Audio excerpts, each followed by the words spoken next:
जय राधा माधव जय कुंज बिहारी। जय राधा जय कुंज बिहारी। जय गोपीजन वल्लभ जय गिरिवरधारी। जय गोपीजन जय गिरिवरधारी। जय यशोदानंदन जय व्रज जनरंजन। जय यशोदा जय व्रज जनरंजन। जय यमुना तीरवनचारी।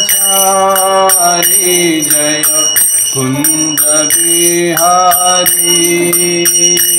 जय यमुना तीरवनचारी। जय कुंज बिहारी। जय राधा माधव जय कुंज बिहारी।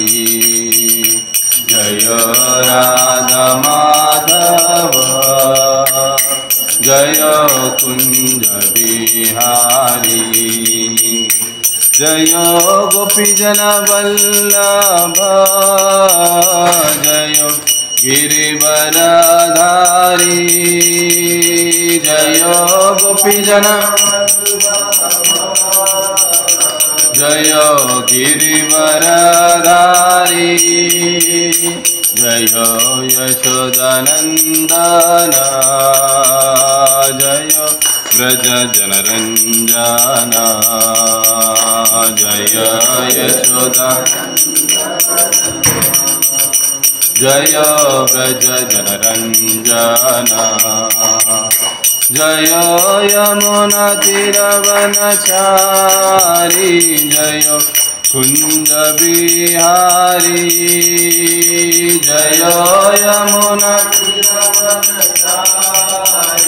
जय कुंज बिहारी। जय राधा माधव जय कुंज बिहारी। जय राधा जय कुंज बिहारी। बोलो श्री श्री राधा कृष्ण चंद्र भगवान की जय। श्री श्री निताई गौर सुंदर भगवान की जय। श्री श्री सीताराम लक्ष्मण भक्त हनुमान की जय। जगत गुरु श्रील प्रभुपाद की जय।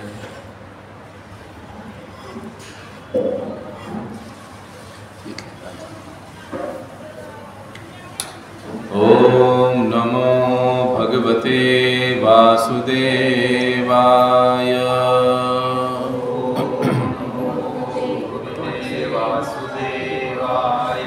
ओम नमो भगवते वासुदेवाय।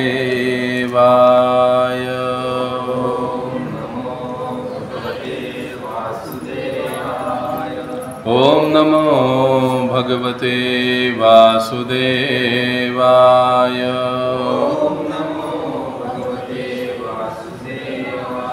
नारायणं नमस्कृत्यं नरं चैव नरोत्तमं देवीं सरस्वतीं व्यासं ततो जयमुदीरये। नष्टप्रायेषु अभद्रेषु नित्यं भागवत सेवया। भगवती उत्तमश्लोके भक्तिर्भवति नैष्ठिकी। कृष्णाय वासुदेवाय देवकी नंदनाय च नंदगोपकुमाराय गोविंदाय नमो नमः। श्रीमद् भागवत स्कंद पहला और अध्याय 8 श्लोक संख्या 27। तो पिछले कई सप्ताह से हम लोग कुंती महारानी की स्तुतियाँ या कुंती महारानी की प्रार्थना इस पर चर्चा कर रहे हैं। तो उसी के अंतर्गत आज 27 नंबर के श्लोक पर हम चर्चा करेंगे। सभी श्लोक को पीछे दोहराएंगे। नमो अकिंचन वित्ताय निवृत्त गुणवृत्तये आत्मरामाय शांताय कैवल्यपतये नमः। नमो अकिंचन वित्ताय निवृत्त गुणवृत्तये आत्मरामाय शांताय कैवल्यपतये नमः। नमो अकिंचन वित्ताय निवृत्त गुणवृत्तये आत्मरामाय शांताय कैवल्यपतये नमः। कोई दोहराएगा? नमो अकिंचन वित्ताय निवृत्त गुणवृत्तये आत्मरामाय शांताय कैवल्यपतये नमः।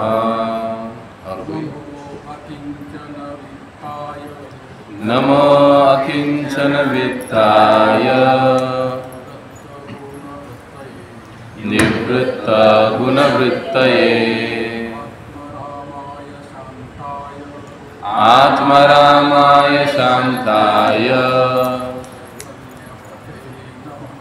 कैवल्यपतये नमः। अनुवाद और तात्पर्य श्रील प्रभुपाद जी के द्वारा। श्रील प्रभुपाद की जय। अनुवाद। मैं आपको नमस्कार करती हूँ जो निर्धनों के धन है। आपको प्रकृति के भौतिक गुणों की क्रियाओं प्रतिक्रियाओं से कोई सरोकार नहीं है। आप आत्मतुष्ट हैं, अतएव आप परम शांत तथा अद्वैतवादियों के स्वामी कैवल्यपति है।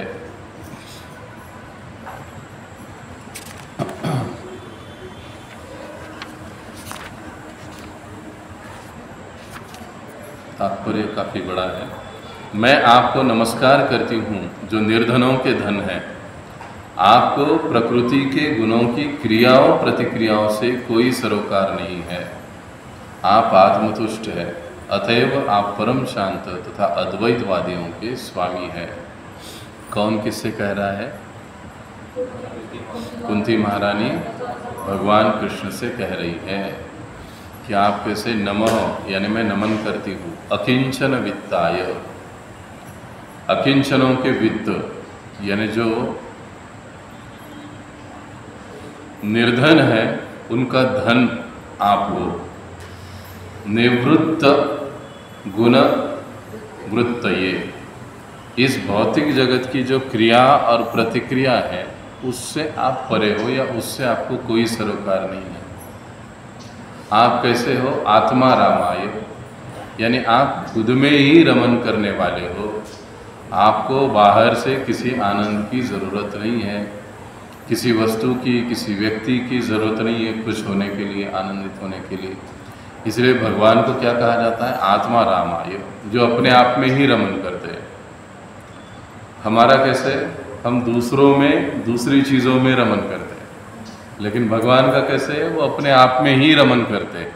उनको बाहर से किसी वस्तु की, किसी व्यक्ति की, किसी चीज़ की आवश्यकता नहीं है आनंद के लिए, इसलिए उनको आत्मा राम कहा जाता है। आत्मा रामाय शांताय, आप कैसे हो? शांत हो। शांताकारम भुजगशयनम पद्मनाभम सुरेशम, क्या आप शांताकारम हो। कैवल्य पतये, यानी जो अद्वैतवादी है, अद्वैतवादी का मतलब क्या? जो ये कहते हैं कि जीव भी है और भगवान भी है। अद्वैत यानी कोई द्वैत नहीं है, ऐसे लोगों के आप स्वामी हो, उनको मैं, आपको मैं नमन करती हूँ। ये कुंती महारानी भगवान श्री कृष्ण से प्रार्थना में कह रही है। देखिए, अब तक हमने देखा कि भगवान से प्रार्थना करते हुए कुंती महारानी अपने परेशानियों का वर्णन किया, भगवान का गुणगान किया, और अपने लिए उन्होंने भगवान से संकटों को मांगा, दुखों को मांगा। लेकिन अब जो कुंती महारानी कह रही है या जो बता रही है, पिछले श्लोक में हमने देखा था कि कुंती महारानी ने 4 चीज़ों के बारे में बताया।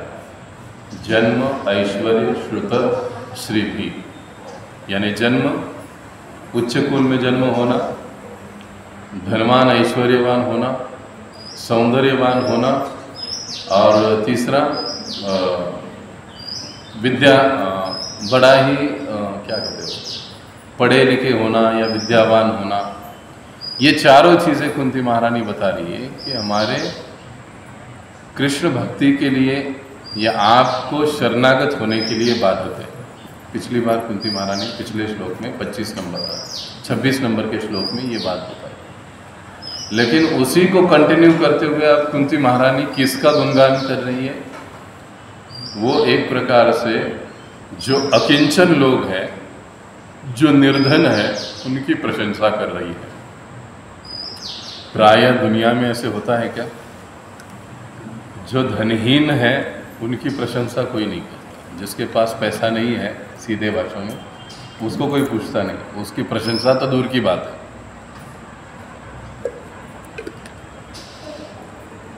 लेकिन यहाँ पर कुंती महारानी अकिंचनों की प्रशंसा कर रही। वो ये कहती है कि अकिंचन का मतलब क्या है वो भी समझना चाहिए। अकिंचन यानी जिनके पास धन नहीं है या जिनके पास भौतिक सुविधा नहीं है, ऐसे लोग, जिनके पास कोई भौतिक साधन नहीं है, ऐसे लोग, ऐसे लोगों के स्वामी कौन है? भगवान कृष्ण। ऐसा कौन कह रहा है? कुंती महारानी के। अच्छा, ऐसे ही हवा में बात कर रही है कुंती महारानी। उन्होंने अपने जीवन से अनुभव किया है। उनके पास जब कुछ भी नहीं था तब भगवान थे। हमेशा उनके साथ कृष्ण रहे, पांडवों के साथ। वो अपने जीवन से इस बात को बताती है, समझाती है कुंती महारानी, कह रही कि आप अकिंचनों के स्वामी हैं और इसलिए मैं आपको नमस्कार करती हूँ। तो जो अकिंचन है उनकी प्रशंसा यहाँ पर कुंती महारानी कर रही है, क्योंकि ऐसे अकिंचन भक्तों के स्वामी भगवान बन जाते हैं। प्रायः हम लोग साधन भक्ति करते हैं किसके लिए? हमें भगवान का सेवक बनना है, दास बनना है, भगवान के भक्तों का दास बनना है। इनडायरेक्टली हम भगवान को अपना स्वामी बनाने के लिए करते हैं। लेकिन जो अकिंचन है, भगवान खुद ही उनके स्वामी बन जाते हैं, उनको बनने की ज़रूरत नहीं है। मतलब इसका क्या हुआ कि हम लोग सब कुछ छोड़ दें, धन है तो फेंक दे ताकि भगवान हमारे स्वामी बने, ऐसे नहीं। अब कुंती महारानी प्रशंसा क्यों कर रही है अकिंचनों की? उसको अभी हम लोग थोड़ा समझेंगे। देखो, इस संसार में हम लोग देखते हैं कि भिन्न भिन्न प्रकार के लोग अलग अलग तरीके से क्या करते रहते हैं, कुछ न कुछ तो त्याग करते रहते हैं। अकिंचन का मतलब क्या है? देखो, जिसके पास कोई भौतिक सुविधा नहीं है, उसके पास है ही नहीं।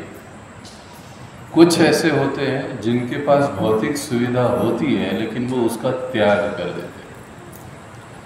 तो दुनिया में ऐसे कई प्रकार के लोग होते हैं जो अलग अलग स्थिति में, अलग अलग परिस्थिति में, अलग अलग स्वरूपों में, अलग अलग वस्तुओं का, सुविधाओं का, चीज़ों का त्याग करते हैं। हम अपने जीवन से देख सकते हैं। हम कभी छोटे थे, बड़ा खेल कूद करते थे, खेलते थे, खेल कूद करते थे, लेकिन खेल कूद का त्याग करके हमको स्कूल में जाना पड़ा। सभी ने इसको अनुभव किया। स्कूल गए, स्कूल गए, स्कूल गए, स्कूल जाना अच्छा नहीं लगता था। स्कूल कंप्लीट हो गया, कॉलेज कंप्लीट हो गया, उसके बाद वहाँ पर मज़ा आने लगा। फिर स्कूल कॉलेज को छोड़कर फिर नौकरी पकड़ ली। स्कूल कॉलेज छूट गया, नौकरी पकड़ ली, नौकरी कर ली, कर ली, कर ली, कर ली, बाद में दूसरी नौकरी पकड़ ली। ये नौकरी अच्छी नहीं, दूसरी नौकरी पकड़ ली, है ना? होता है ना ये चीज़। तो जीवन में देखो, ये एक चीज़ है। माता पिता अपने बच्चों के लिए कितना त्याग करते हैं। कभी कभी बच्चों को अच्छे कपड़े मिले, इसके लिए माता पिता कपड़े नहीं लेते हैं। कभी कभी बच्चों की पढ़ाई अच्छी हो, इसके लिए माता पिता अपने ऊपर ज़्यादा खर्चा नहीं करते। बहुत सारे कई माता पिता होते हैं बच्चों के लिए अपनी नींदें त्याग कर देते हैं, उनको अच्छा संगोपन करते हैं, उनको अच्छा पालन पोषण करते हैं। कई त्याग होते हैं। ऐसा कोई व्यक्ति नहीं इस दुनिया में जो त्याग नहीं करता है। त्याग मनुष्य जीवन का एक अंग ही है, ये हमको समझना चाहिए। अभी देखिए, हर समय हर व्यक्ति एक प्रकार के जीवन को त्याग कर दूसरे जीवन का प्राप्ति करने की कोशिश करता है। हर एक वस्तु को त्याग कर दूसरी वस्तु प्राप्त करने का प्रयास करता है। मान लीजिए आज मैंने बहुत कुछ गुलाब जामुन खा लिया, लेकिन अब गुलाब जामुन खाकर मन भर गया, दिल कहता है रसगुल्ला खाना है, तो फिर गुलाब जामुन मैं छोड़ दूंगा, चाहे कितने भी हो। अब मैं रसगुल्ला पीऊंगा। एक चीज़ छोड़कर दूसरी चीज़ को प्राप्त करने का प्रयास। जब छोड़ने की बात आती है, इसका मतलब जीवन में हर व्यक्ति के त्याग होता है।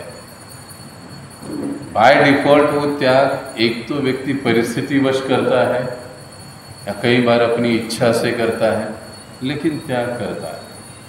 अब सवाल आता है कि त्याग करते क्यों हैं? क्या कारण, क्यों त्याग करते हैं? हमने खेलकूद छोड़कर स्कूल क्यों पकड़ा? चलो आप बताओ। खेलकूद छोड़ दिया, स्कूल चलेंगे, क्यों? माता पिता ने क्यों भेजा या हम लोग क्यों गए? क्या कारण हो सकता है उसका? सभी स्कूल गए ना। स्कूल जाने से पहले सभी खेलते थे, कूदते थे, तो फिर स्कूल क्यों? वो खेलकूद छोड़कर स्कूल क्यों गए? क्या कारण? शिक्षा के लिए, अच्छे जीवन के लिए। पढ़ूंगा तो मैं कुछ बनूंगा, पैसा मिलेगा, है ना? अभी कोई नौकरी करता है, एक नौकरी करता है, एक नौकरी करते करते सोचता है कि अरे वो दूसरा नौकरी, उधर के कंपनी वाला नौकरी बहुत अच्छा है, पेमेंट ज़्यादा है, पोस्ट बढ़िया है, लोग अच्छे हैं और बॉस खिटखिट नहीं करता है। पहली नौकरी छोड़कर दूसरे नौकरी में चला जाता है। इसका मतलब क्या हुआ? हम लोग त्याग क्यों करते हैं? जब हम कोई चीज़ त्यागते हैं तो त्यागते इसलिए क्योंकि हम ये समझते हैं कि जो दूसरी चीज़ हम लोग प्राप्त कर रहे हैं वो उससे अधिक मूल्यवान है, इसके लिए हम उसको प्राप्त करने की कोशिश करते, इसको छोड़ देते। ये जीवन में चलते रहता है, ये त्यागना, पकड़ना, फिर पकड़े हुए को त्यागना, फिर दूसरा पकड़ना, फिर उसको भी छोड़ना, फिर तीसरे को ये त्यागने की प्रकृति, पकड़ने की प्रकृति, भोग और त्याग जीवन में चलते रहता है। अब एक बात सोचने जैसी, हम लोग किस चीज को त्याग सकते हैं? जो चीज मेरी, मैं ये कुर्ता त्याग सकता हूं, ये कुर्ता मैं त्याग सकता हूं कि नहीं? अच्छा, आपका शर्ट मैं त्याग कर सकता हूं? वो आपका है बराबर है, सीधी सी बात। जो अपना है वही हम त्याग सकते हैं। तो यहां पर अपना क्या है? अब देखो ये कितना गलत अभिमान मन में होता है कि मैं ये छोड़ रहा हूं, मैं ये दे रहा हूं, लेकिन हमारा अपना क्या है? सब कुछ तो भगवान का है, फिर हम लोग त्याग क्या कर सकते? ये सोचने जैसी बात हुई। हम लोग त्याग कर क्या सकते अगर कुछ हमारा है ही नहीं यहाँ पर? ये शरीर किसका है? पक्का मैं कहता हूं नहीं दिया भगवान। अब आप कैसे बोलो? शरीर किसने दिया? कैसे? माता पिता के माध्यम से। माता पिता ने शरीर दिया, शरीर चलाने वाला आत्मा जो है वो कहाँ से आया? वो तो भगवान का ही है, भगवान का, जो उसके कारण शरीर चलता है। इसके लिए शरीर किसका हुआ? भगवान का हुआ। तो क्या शरीर नहीं त्याग सकते? अब इस दुनिया में जितनी सारी चीजें, वस्तुएं हम लोग देखते हैं, वो सारी किसकी है? अंततो गत्वा भगवान की है। तो हम लोग क्या त्यागेंगे? लेकिन फिर भी हम लोग कहते कि हमने त्यागा, हमने ये छोड़ा, हमने वो छोड़ा, हम ये नहीं करते हैं, हम लोग ये नहीं लेते हैं, हम लोग बोलते हैं। इसका मतलब है कि त्याग का हमारे जीवन में एक अलग महत्व है। हम त्यागते तो रहते हैं। अब सोचिए, एक भौतिक व्यक्ति जिसको कृष्ण भक्ति के बारे में पता नहीं, वो भी त्याग करता है। देखो, हम अकिंचन शब्द की ओर आएंगे, ये सब समझते समझते। एक भौतिक व्यक्ति, जब हम लोग भक्त नहीं थे तब भी हम लोग त्याग कर रहे थे, भक्त बनने के बाद भी हम त्याग कर रहे, थोड़ा ज़्यादा ही हो रहा है, कम नहीं हो रहा, फिर भी हम लोग त्याग कर रहे हैं। अब अगर एक भौतिक व्यक्ति जिसको भगवान की भक्ति, इसके बारे में कुछ पता नहीं है, ऐसा व्यक्ति भी अगर त्याग करता है, तो जो कृष्ण भक्त है वो क्यों न त्याग करे? उसको तो त्याग करना बनता ही है। अब भगवान के भक्त इस भौतिक जगत में कई सारी चीजों का, वस्तुओं का त्याग करते हैं। अब देखिए, कुंती महारानी, देखिए इसी विषय में देखिए, महाराज पांडु का देहांत हो गया। कुंती महारानी राजा भोज की पुत्री थी, कुंती भोज की पुत्री थी, यानी उसका जो मायका था संपन्न था। अब हस्तिनापुर में उनको सिर्फ वो 1 रूम, पांडवों को 5 रूम, उतना ही उनका अधिकार था। इसके अतिरिक्त पांडवों को और कुंती को हस्तिनापुर में कोई अधिकार था? कुछ भी नहीं। अगर यहाँ तक कि महाभारत में वर्णन आता है, कुंती महारानी को अगर कुछ चाहिए तो उसको गांधारी के पास जाना पड़ता था। ये हालत थी। अब देखिए, हम क्या समझ रहे हैं कि कृष्ण भक्त त्याग करते हैं। अब कुंती महारानी चाहे तो सोच सकती थी कि ऐसे भी मुझे बच्चों को बड़ा करना है, वैसे भी बड़ा करना है, अगर मैं पिताजी के पास जाकर रहती हूँ तो फिर क्या बुराई है। कितने आराम के साथ रही होती ना, पिताजी थोड़ी ना उसे भेज देती या छोड़ देती। यहाँ तक कि जब महाराज पांडु का मृत्यु हुआ तो राजा कुंती भोज आते हैं कुंती महारानी के पास। वो कहते हैं कि पुत्री, अब मुझे तुम्हारा यहाँ भविष्य ठीक नहीं दिखाई देता, आप चलो अपने घर वापस और वहीं पर अपने पुत्रों का संगोपन करो। लेकिन कुंती महारानी नकार देती है।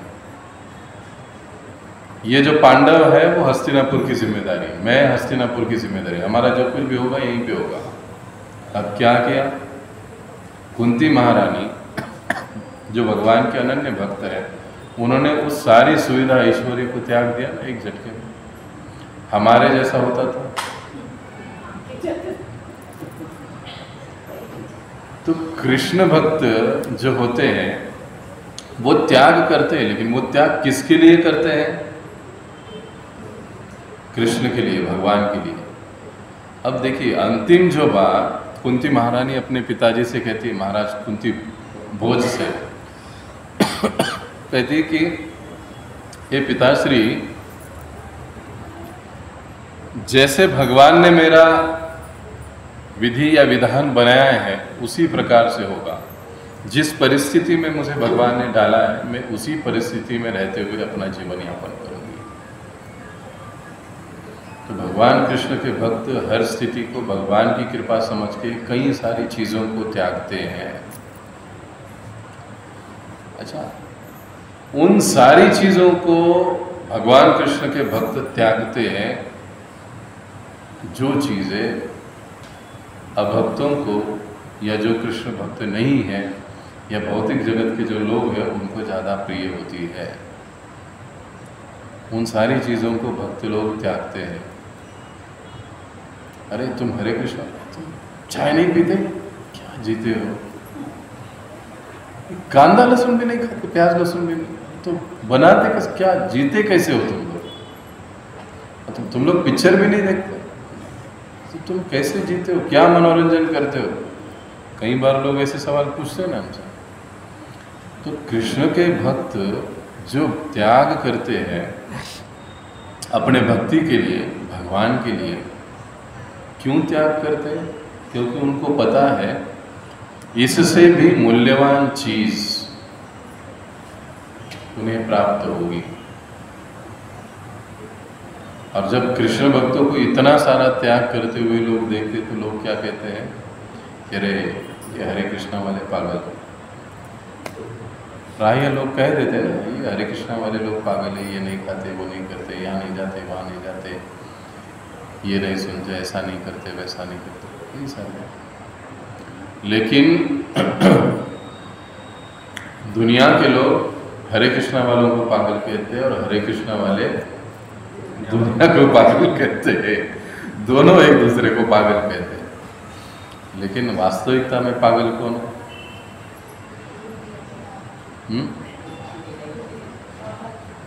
पागल है कौन? दोनों एक दूसरों को कहते हैं। अभी हम लोग कहेंगे नहीं नहीं वो लोग पागल है, वो लोग कहेंगे नहीं नहीं हम लोग पागल है, लेकिन पागल कौन है? भागवत के अनुसार अगर हम लोग समझे, देखा जाए तो दोनों पागल है, लेकिन एक का पागलपन अच्छा पागलपन है, दूसरे का पागलपन विनाश करने वाला पागलपन है। अब कौन सा पागलपन हमको चुनना है, ये हमारे ऊपर है। अच्छा वाला चुनना अच्छी बात है। तो कुंती महारानी अपने श्लोक से इन चीज़ों को समझाती कि दुनिया में कई सारे लोग त्याग करते हैं और जिनको भगवान कृष्ण के बारे में पता नहीं वो भी त्याग करते हैं, कृष्ण भक्त भी त्याग करते हैं। तो इनके त्याग में क्या अंतर है? इनके त्याग में क्या अंतर? वो लोग भी त्यागते हैं, ये लोग भी त्यागते हैं, तो त्याग में अंतर क्या है? अब देखिए, जैसे बाकी के लोग कहते हैं कि ये कृष्ण भक्त पागल है, तो वैसे ही हम लोग ये कृष्ण भक्त पागल नहीं होते, बुद्धू नहीं होते, जैसे दुनिया के लोग समझते हैं। अभी और एक चीज हम इसमें समझ सकते हैं। देखो, अनादिकाल से कई सारे कृष्ण भक्त हुए हैं, विठ्ठल भक्त हुए हैं, राम भक्त हुए हैं, कई सारे हुए हैं। सभी ने त्याग की प्रवृत्ति दिखाई है, संसार को छोड़ने की, उससे अनासक्त रहने की प्रवृत्ति सभी ने दिखाई है। सभी पागल थे? नहीं। सभी संतों की ओर अगर हम लोग देखेंगे या सभी भक्तों की ओर हम लोग देखेंगे तो उन्होंने जो त्याग किया इस संसार को, इस प्रपंच को या इस प्रपंच की बातों को, वो कोई पागल नहीं थे। उन्होंने किसके लिए त्याग किया? भगवान के लिए त्याग। इसीलिए उनका त्याग बना रहा, वो आखिरी तक त्यागी रहे। हाँ? अभी बाकी जो कृष्ण भक्त नहीं है वो त्यागते हैं, कभी त्यागी बनते हैं, कभी भोगी बनते हैं, भोगी बन के वो उब जाते हैं, फिर त्यागी बनते हैं, त्यागी बन के वो उब जाते हैं, फिर भोगी बनते हैं, भोगी बनने के बाद फिर उब जाते हैं, फिर त्यागी बनते हैं। उदाहरण क्या है?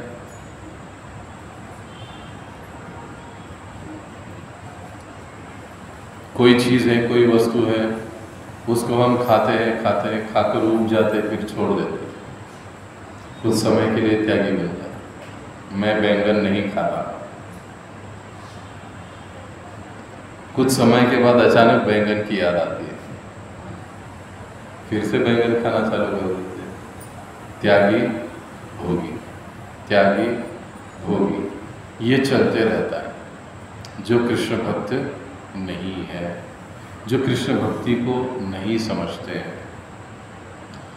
लेकिन जो कृष्ण के भक्त है, जो चीजें त्यागनी है कृष्ण के लिए, वो एक बार अगर त्याग देते हैं तो फिर त्याग देते। प्याज लहसुन वर्ज कर दिया, 6 महीने के बाद फिर से चाहे, ऐसे कभी होता है? जीवन भर के लिए। अब देखिए, भौतिक लोगों का त्याग टिकता नहीं और भोग भी टिकता नहीं। क्यों? क्योंकि वो खुद के लिए करते हैं। उनका त्याग भी खुद के लिए है, उनका भोग भी खुद के लिए, इसीलिए उनका वो चक्र चलते रहता है, जन्म मृत्यु का चक्र भी चलते रहता है। लेकिन कृष्ण भक्त का त्याग कृष्ण के लिए, विष्णु के लिए, नारायण के लिए, इसके लिए वो त्याग कैसे रहता है? स्टेबल, स्थिर रहता है, पक्का रहता है। तो जब भी कोई चीज हम त्याग रहे हैं तो वो हम किस लिए त्याग रहे हैं, या किसी चीज को हम स्वीकार कर रहे हैं तो वो हम किस लिए स्वीकार कर रहे हैं, ये बहुत मायने रखता है। जब हम भगवान के लिए कोई चीज त्यागते हैं तो उससे हमें जो आनंद की प्राप्ति होती है वो अमूल्य होता है। और जब ऐसे ही हम अपने लिए कोई चीज को त्यागते हैं कुछ समय के लिए, ठीक, जैसे शुगर वाले को कहा जाता है तुम शक्कर मत खाओ, मीठा मत खाओ, अच्छा नहीं लगता उसको, खाने की तो इच्छा होती है। लेकिन भक्त का वैसा है क्या?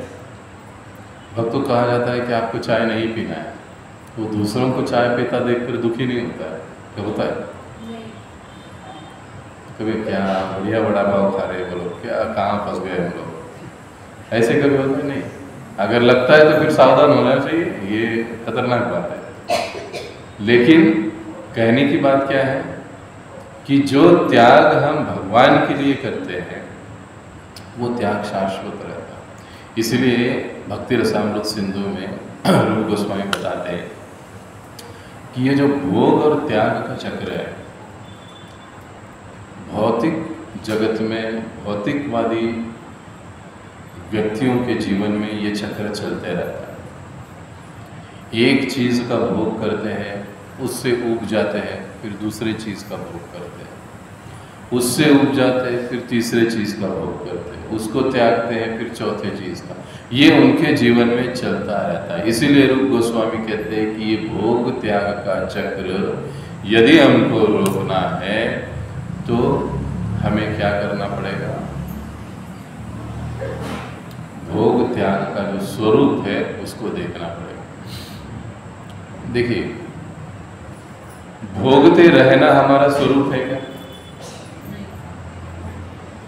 अगर भोग ही हमारा स्वरूप होता तो किसी भोग से हम उबते नहीं, हमको आनंद ही मिलते रहता।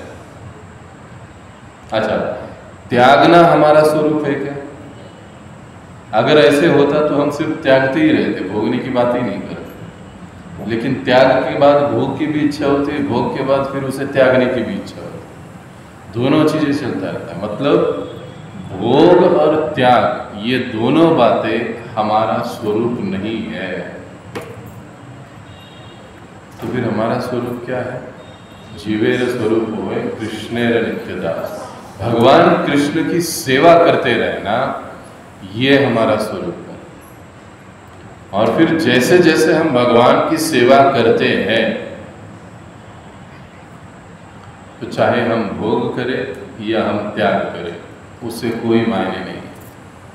आज मुझे सेवा में आना है, सत्संग में आना है, भले ही टीवी पर बहुत बढ़िया मैच चल रही है,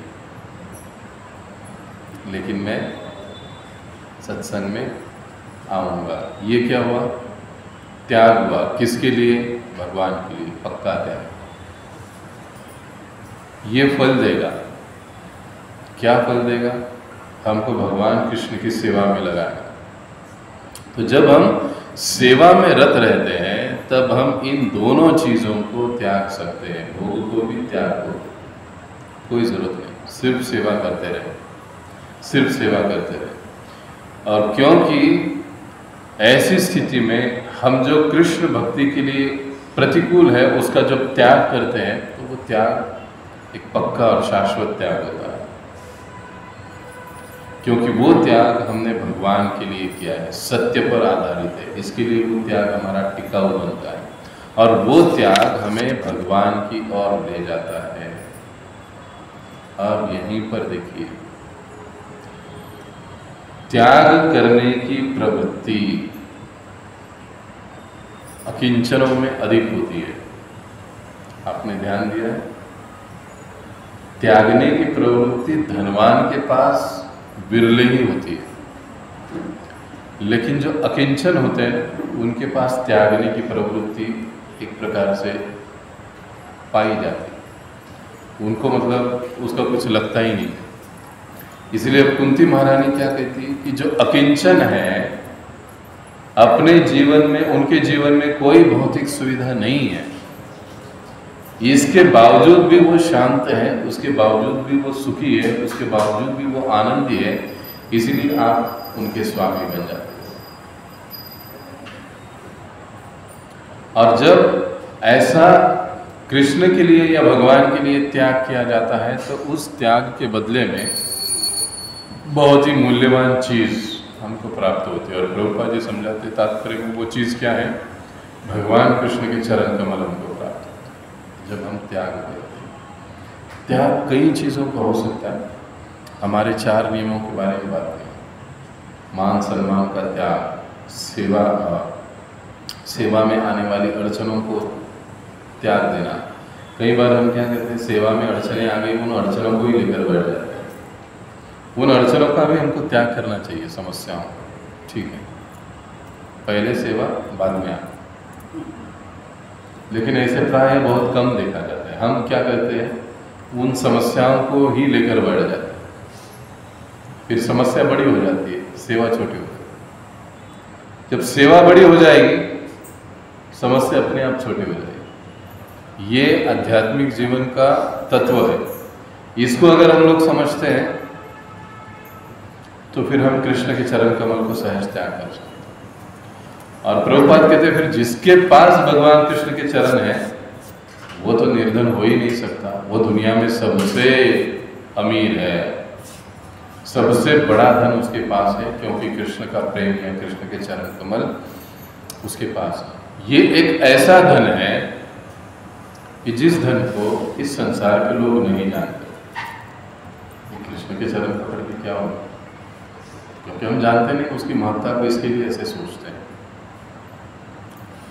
लेकिन वो व्यक्ति सबसे भाग्यवान होता है जिसको कृष्ण के चरण प्राप्त होते हैं, जिसको कृष्ण का सानिध्य प्राप्त होता है, जिसको कृष्ण की सेवा प्राप्त होती है। सेवा प्राप्त होना मतलब सानिध्य प्राप्त होना, मतलब कृष्ण के चरण प्राप्त होना। चरण मतलब भगवान आके ऐसे नहीं कहेंगे ले बेटा पकड़ मेरा चरण, ये नहीं। सेवा जब हम प्राप्त करते हैं इसका मतलब ही हम कृष्ण का सानिध्य प्राप्त कर रहे हैं, इसका मतलब ही हमको कृष्ण के चरण प्राप्त हो रहे हैं। तो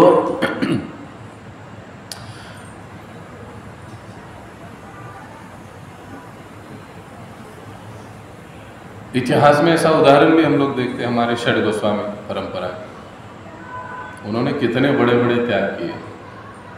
किसी ने प्राइम मिनिस्टर के पद को छोड़ दिया। हम लोग नौकरी की सोचते हुए तो प्राइम मिनिस्टर थे, लेकिन उन्होंने उसको छोड़ दिया। किसके लिए? चैतन्य महाप्रभु के साथ जाने के लिए। बंगाल के मिनिस्टर थे साकार मलिक, दबीर खास, सनातन गोस्वामी, रूप गोस्वामी बाद में बने। बोलो श्री श्री राधा कृष्ण चंद्र भगवान की जय। श्री श्री सीताराम लक्ष्मण भक्त हनुमान की जय। श्री साई गौर सुंदर भगवान की जय। जगत गुरु श्रील प्रभुपाद की जय। उस पद को उन्होंने छोड़ दिया। इतने बड़े बड़े राजा उनको नमस्कार करने के लिए आते, उन बड़े बड़े राजाओं की संगति उन्होंने त्याग दी चैतन्य महाप्रभु के साथ जाने। तुच्छवत समझा उन्होंने इस चीज को, और इन सबको त्याग कर इन षड गोस्वामियों ने क्या किया? वृंदावन चले गए। ये जो 6 गोस्वामी हम देखते हैं ना आखिरी में, उनकी बात चल रही है। उनमें से 2 लोग तो प्रधानमंत्री थे, वित्त मंत्री थे बंगाल के उस समय नवाब के दरबार में, और ये सब कुछ छोड़कर वो वृंदावन चले गए। वृंदावन जाकर क्या किया? कौपीन धारण किया। ऐसे नहीं वृंदावन में जाकर एकदम बढ़िया कुर्ती धोती कुर्ता पहन कर बैठे, कौपीन धारण करके पेड़ के नीचे रहते। अच्छा, वो प्रधानमंत्री थे, उनके पास कोई कम संपत्ति नहीं थी, लेकिन उसके बाद वो सारी संपत्ति का त्याग करके वो वृंदावन के लिए निकल गए। क्यों ऐसे किया उन्होंने? चैतन्य महाप्रभु ने बताया, हम जैसे सर्वसाधारण पतित जीवों का उद्धार करने के लिए। साधारणतः हम देख रहे थे, हम सुन रहे थे कि त्याग क्यों किया जाता है? उच्च प्रति का भोग भोगने के लिए। लेकिन षड गोस्वामी जो थे, इन्होंने त्याग किया किस लिए? भगवान कृष्ण के चरण कमलों की प्राप्ति के लिए, हम जैसे जीवों के उद्धार के लिए। तो साधारण जगत में हम देखते हैं कि कई बार लोग इस चीज़ को समझ नहीं पाते, लेकिन ऐसे कई उदाहरण हैं। देखिए, सनातन गोस्वामी जी की भी एक कथा आती है। एक बार एक स्थान पर वृंदावन में सनातन गोस्वामी अपने कुटी में रहते थे, तो कहीं से एक व्यक्ति को पता चला ये सनातन गोस्वामी बाबा जी के पास पारस मणि है। वो सोचने लगा, रे बाबा जी को पारस मणि का क्या काम, वो मेरे जैसे के पास होना चाहिए। तो वो गया सनातन गोस्वामी के पास, कहा कि आपके पास साधु महाराज, आपके पास जो सर्वोत्तम वस्तु है, मूल्यवान वस्तु है, वो आप मुझे प्रदान कीजिए, मुझे दे दीजिए। अब इसके दृष्टि से ये सोच रहा था कि सबसे मूल्यवान वस्तु क्या होगी? कितना भी धन हो, कितना भी संपत्ति हो, सोना हो, उसमें सबसे मूल्यवान तो पारस मणि है। किसी भी लोहे को स्पर्श करा तो सोने में बदल जाता है। तो वो सोच रहा था अगर डायरेक्टली पारस मणि मांगूंगा तो शायद से वो खराब लगेगा, इमेज का भी सवाल होता है। तो उसने घुमा के मांगा कि जो आपके पास सर्वोच्च वस्तु है, मूल्यवान वस्तु है, वो आप मुझे प्रदान कीजिए। सनातन गोस्वामी ने क्या कहा? उसके पास बुलाया, उसके कान में हरे कृष्ण महामंत्र बोला। तो कहना, अरे ये क्या बोल दिया आपने? मैं तो वो चीज़ मांग रहा था जो सबसे मूल्यवान है। वही तो चीज़ मैंने तुमको दिया। कौन सा चीज़? हरे कृष्णा कृष्णा कृष्णा हरे हरे, हरे राम राम राम हरे हरे। ये तो सर्वोच्च धन है, सर्वोच्च मूल्यवान वस्तु जो मैं आपको दे रहा हूँ, ये सर्वोच्च वस्तु नहीं है। इसके लिए मैं नहीं आया आपके पास। किसके लिए आया? मैंने सुना है साधु महाराज आपके पास पारस मणि है। अच्छा, पारस मणि चाहिए तुमको? ठीक है, कोई बात नहीं, जाओ देखो मेरे वो कुटिया के बाहर कचरे का डब्बा पड़ा हुआ है, उसमें पारस मणि। और जैसे उसने ये सुना वो चकरा गया, कचरे के डब्बे में पारस मणि। दौड़ता हुआ उधर गया, कचरे के डब्बे को उल्टा पलटा कर दिया, उसमें से पारस मणि निकाला, बहुत खुश हो गया।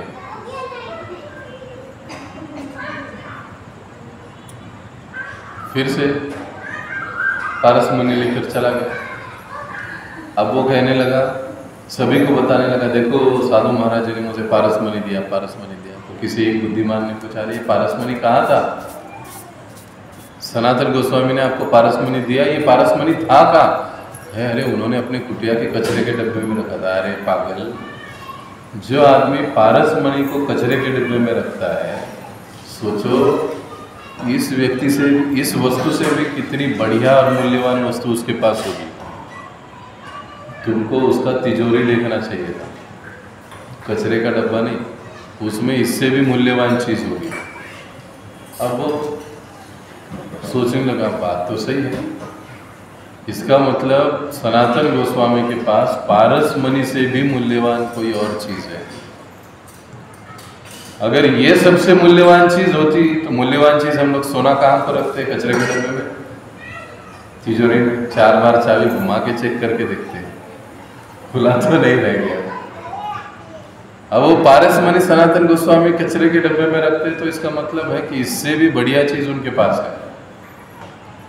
वहाँ साधु महाराज सनातन गोस्वामी ने मेरे साथ चीटिंग की, हल्की वस्तु मेरे को दे दी और बढ़िया वस्तु अपने पास रख। वापस गया, हे गोस्वामी जी, आपने मेरे साथ तो धोखा किया। अगर ये चीज आप कचरे के डिब्बे में रखते हो तो इससे भी मूल्यवान कोई चीज आपके पास होगी। तो सनातन गोस्वामी, वो तो पहले ही मैंने तुमको दे दी, तुम ना बोले उसके लिए। ऐसे कैसे?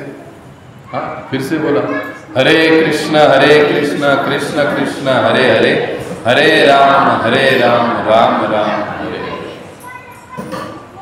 अब वो समझ गए। तो जो कृष्ण के भक्त हैं वो समझते हैं कि वास्तविक धन क्या है। हर रोज हम लोग अगर इस महामंत्र का अच्छे से जप करते हैं, इसका मतलब क्या है? हम लोग हर रोज स्नान करवा रहे हैं। किसको? अपने मन को, अपने हृदय को, अपने अंतरंग को स्नान करवा रहे हैं।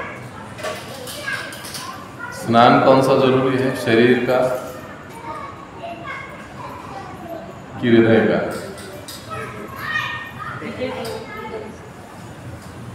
बराबर है। कितने लोग नहाकर आए? नहाकर कितने लोग आए?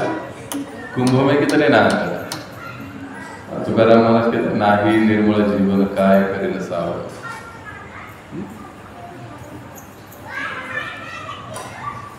कृष्ण भावना की जो विधि है ना, जो प्रभुपाद जी हमको दिए हैं, उसके अलावा वैसे देखा जाए तो किसी चीज की हमको जरूरत नहीं। किसी कर्मकांड की चीज की, किसी चीज की वैष्णव को जरूरत नहीं होती है, अगर कोई प्रामाणिकता से हरे कृष्ण कृष्ण कृष्ण हरे हरे, हरे राम राम राम हरे हरे जप करता है। यही रोज का स्नान है और सबसे उत्तम स्नान है। और ये जो हरिनाम हम लोग लेते हैं ना, ये सबसे ओरिजिनल सच्चा धन है। क्यों? ये धन कभी चोरी होगा? अच्छा, ये धन कहीं डूब जाएगा? कोई छीन लेगा? अच्छा, खराब होगा? और क्या? जल जाएगा? बह जाएगा? इसीलिए हरिनाम को क्या कहा जाता है? वास्तविक धन। अच्छा, जो धन हमारे जीवन में है वो धन हमको कब तक उपयोग में आएगा? जब तक हम लोग जीवित हैं तब तक उपयोग में आएगा। नहीं, LIC वाले कहते हैं ना, जीवन के साथ भी जीवन के बाद भी, है ना? लेकिन साथ भी और बाद भी, तो बाद में जो धन मिल रहा है वो कहाँ से आ रहा है? जो हमने दिया था वही हमको मिल रहा है। हमको नहीं मिल रहा है, हमारे पीछे जो है उनको मिल रहा है। आप देखिए, इस भौतिक जगत में जो धन है, जब तक हमारा शरीर है तब तक ही हमारे काम का है। कई बार तो तब भी काम का नहीं रहता है। सिरहाने धन हो सकता है लेकिन हम खा नहीं सकते। तिजोरी भरी है लेकिन खा नहीं सकते, मुंह में दांत ही नहीं खाएंगे, या बीमारी ऐसी है कि कुछ खा ही नहीं पाएंगे। तो कई बार ऐसा धन कोई काम में नहीं आता। लेकिन ये जो हरिनाम का धन है, ये चालू जीवन में भी काम में आता है और जीवन खत्म होने के बाद भी काम करता है। जीवन खत्म होने के बाद कैसे काम करता है? कोई बताए? जीवन खत्म होने के बाद कैसे काम करता है? हरिनाम आपकी आत्मा के साथ आता है। अच्छा, ये जो हरिनाम का धन है, मराठीत तुकाराम महाराज म्हणतात, हे गठुडं आत्म्यासोबत, और ये हरिनाम हमको दुर्गति से बचाता है, सबसे बड़े भय से हमारा रक्षण करता है। स्वल्पम अपस्य धर्मस्य त्रायते महतो भया, कि थोड़ा सा भी इस मार्ग में यदि कोई प्रगति करता है, किस मार्ग में? भक्ति के मार्ग में। किसकी भक्ति? कृष्ण की भक्ति, नारायण की भक्ति, विठ्ठल की भक्ति। थोड़ी सी भी प्रगति कोई करता है तो भगवान कहते हैं स्वल्पम अपस्य धर्मस्य त्रायते, सबसे बड़े भय से मैं उनका रक्षण कर देता हूँ। तो इस दृष्टि से देखा जाए तो कृष्ण भक्त जो होता है वो वास्तविक धनी होता है, क्योंकि उसके पास हरिनाम का धन होता है। इसीलिए कुंती महारानी कहते हैं कि नमो अकिंचन वित्ता है। फिर भले ही दुनिया की सुविधाएं उसके पास न हो, भौतिक सुविधाएं, लेकिन उसके पास भगवान के चरण कमल है, भगवान का नाम है, ये वास्तविक धन है। इसीलिए कुंती महारानी कहती कि ऐसे अकिंचनों के प्रभु आप स्वामी हो। अब भौतिक जगत में अब ये हमारे हाथ में है कि दुनिया की तृष्णा हम बढ़ाएं या उसको कम करें। जैसे जैसे हम भक्ति में आते हैं वैसे वैसे ये भौतिक जगत की तृष्णा हमारी कम होते जाती है। जैसे जैसे हम नाम जपते जाते हैं ये तृष्णा कम होती जाती है। भौतिक वस्तुओं के पीछे भागने का जो पागलपन है वो हमारा कम होने लगता है। होता क्या है, जब हम आध्यात्मिक जीवन में आते हैं, भक्त की संपत्ति भगवान होते हैं और भगवान की संपत्ति भक्त होते हैं। अब भगवान की संपत्ति अगर भक्त है तो भगवान अपने संपत्ति की रक्षा करेंगे कि नहीं करेंगे? पक्का है। बस ये विश्वास हमारा होना चाहिए और इसी विश्वास को कुंती महारानी दोहराती है। आत्मा रामाय शांताय कैवल्य पतये नमः। जब कोई भक्त भगवान के लिए सब कुछ त्यागता है तो वे उसकी संपत्ति बन जाते हैं, यानी भगवान उसकी संपत्ति बन जाते हैं। और ऐसे भक्त का भगवान सदैव रक्षण करते हैं। हम देखते हैं भक्ति सिद्धांत सरस्वती ठाकुर जी ने श्रील प्रभुपाद जी को आज्ञा दी। क्या कहा कि तुम पाश्चात्य जगत में जाओ और अंग्रेजी भाषा में भागवत धर्म का प्रचार करो। अब ये करने के लिए प्रभुपाद जी को क्या करना पड़ा? अपने कुटुंब को त्यागना पड़ा, पत्नी को बच्चों को छोड़कर निकल पड़े। देखो प्रभुपाद जी ने एक फैमिली छोड़ दी, 6 लोगों की फैमिली छोड़ दी, 6 लाख की फैमिली बन गई प्रभुपाद जी। इतना बड़ा फैमिली उनको मिला, इतने सारे उनके शिष्य बने। ये तो हम लोग तो 6 लाख कह रहे हैं, इतना विशाल फैमिली उनको मिल गया। इस प्रचार के लिए, भगवान की सेवा के लिए प्रभुपाद जी को अपना कंपनी छोड़ना पड़ा, बंद हो गई। इतना बड़ा बिजनेस प्रभुपाद जी को मिला इस्कॉन के लिए। 40 रुपए से चालू किया, आज हम देखते 4000 करोड़ से भी ज़्यादा इस्कॉन का प्रॉपर्टी पूरी दुनिया में।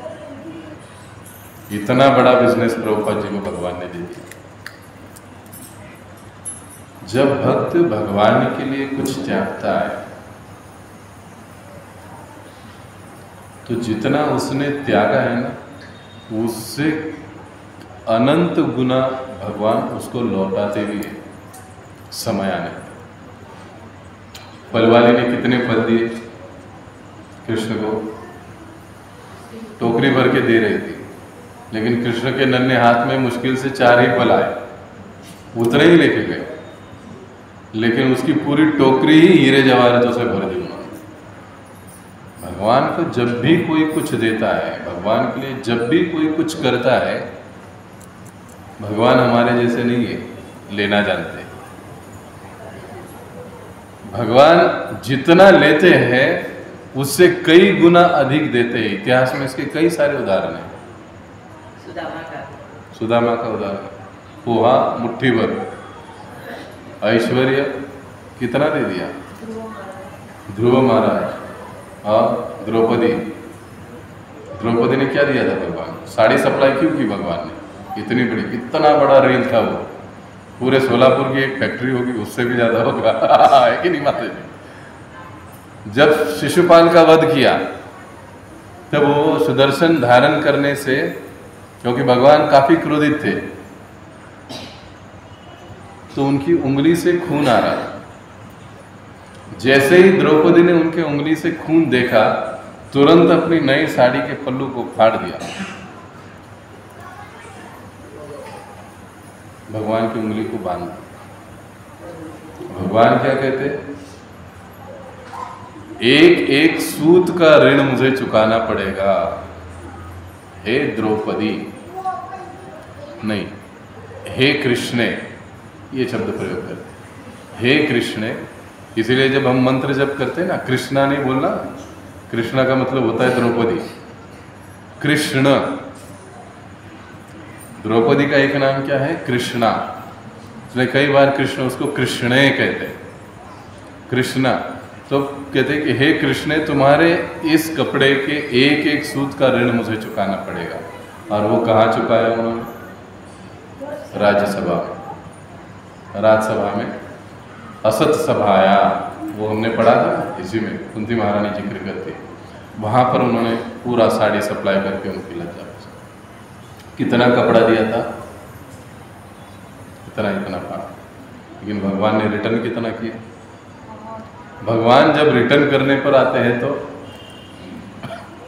हम सोच नहीं सकते, लेकिन इसके लिए पहले भगवान के लिए करने की, भगवान के लिए देने की प्रवृत्ति हमारी होनी चाहिए। वो जब होती है तो हम स्वयं ही उसको अनुभव करते हैं। इसलिए प्रभुपाद जी के जीवन में हम देखते हैं, इसलिए प्रभुपाद जी कहते हैं, कई शास्त्र कहते हैं हमको कि भगवान के शरण में आने के लिए हमको कभी संकोच नहीं करना चाहिए। अरे कैसे होगा, ये हरे कृष्ण वालों के साथ जाएंगे तो ये छोड़ना पड़ेगा, वो छोड़ना पड़ेगा, ऐसे करना पड़ेगा, वैसे करना पड़ेगा। ऐसा संकोच जब हम लोग करते हैं तब भगवान भी कहते कि ठीक है, आप संकोच करते रहो, आप उधर मैं इधर। लेकिन जब हम एक कदम आगे बढ़ाएंगे तो भगवान यहाँ से वहाँ आएंगे 100 कदम। ये भगवान की विशेषता है। तो इस श्लोक का सार ही यही है कि भगवान की शरण लेने में हमको कभी संकोच नहीं करना चाहिए। भगवान के मार्ग पर हमको निर्भय होकर चलना चाहिए, क्योंकि भगवान का संग, हरिनाम का धन, भगवान के भक्तों का संग, इसका कभी नाश नहीं होता। और ये चीजें जिसके पास है, भगवान का संग, भगवान का मार्ग, भगवान की सेवा, भगवान का नाम, वो कभी निर्धन नहीं रह सकता। भौतिक दृष्टि से दिखे उसके पास कुछ नहीं है। तुकाराम महाराज के पास कितनी फैक्ट्रियां थी, फिर भी सुखी थे, फिर भी आनंदित थे। देखिए, ऐसे कई उदाहरण हम लोग देख सकते हैं। कहने का सीधे श्लोक का तात्पर्य क्या है कि जब हम भगवान की शरणागति लेते हैं, इन चीजों के साथ हम रहते हैं, तो हम कभी निर्धन नहीं रह सकते। भौतिक दृष्टि से हम लोग निर्धन होंगे, लेकिन ऐसे निर्धनों के स्वामी भगवान बनते हैं। और जब भगवान किसी के स्वामी बनते हैं, 18वें अध्याय में संजय क्या कहते हैं? यत्र योगेश्वर कृष्ण यत्र पार्थो धनुर्धरः तत्र श्री विजयोर्भूति ध्रुवा नीतिर मतिर ममः। कि जहाँ पर जहाँ पर योगेश्वर कृष्ण है, जहाँ पर अर्जुन है, पार्थ धनुर्धर, वहाँ पर क्या है? वो कहते हैं तत्र श्री ऐश्वर्य है, विजय यानी यश है, तत्र श्री विजयोर्भूति ध्रुवा नीतिर मतिर ममः। वहाँ पर नीतिमत्ता, बुद्धि, यश, ऐश्वर्य, सारी चीजें विद्यमान है। तो हमारा काम क्या है? अपने जीवन में कृष्ण को लाना। कृष्ण को अपने जीवन में लाने का सरल तरीका क्या है? हरे कृष्णा कृष्णा कृष्णा हरे हरे, हरे राम राम राम हरे हरे। सरल तरीका। दूसरा तरीका क्या है? भगवान की किसी न किसी सेवा में अपने आप को जोड़े रखना,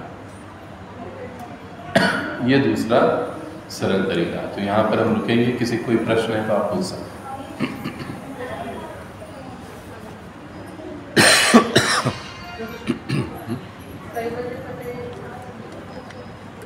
कैवल्य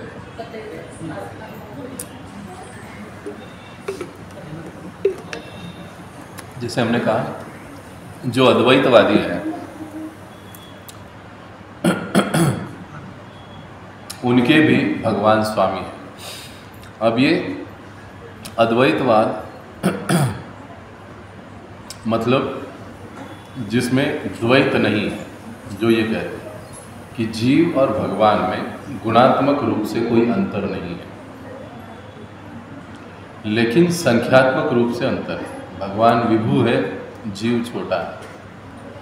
ऐसे जो समझते हैं, मानते हैं, जीव और भगवान के अस्तित्व को, उनके ऐसे जो स्वामी हैं उनको मैं नमन करती हूँ। नमः, ऐसे उसका मतलब।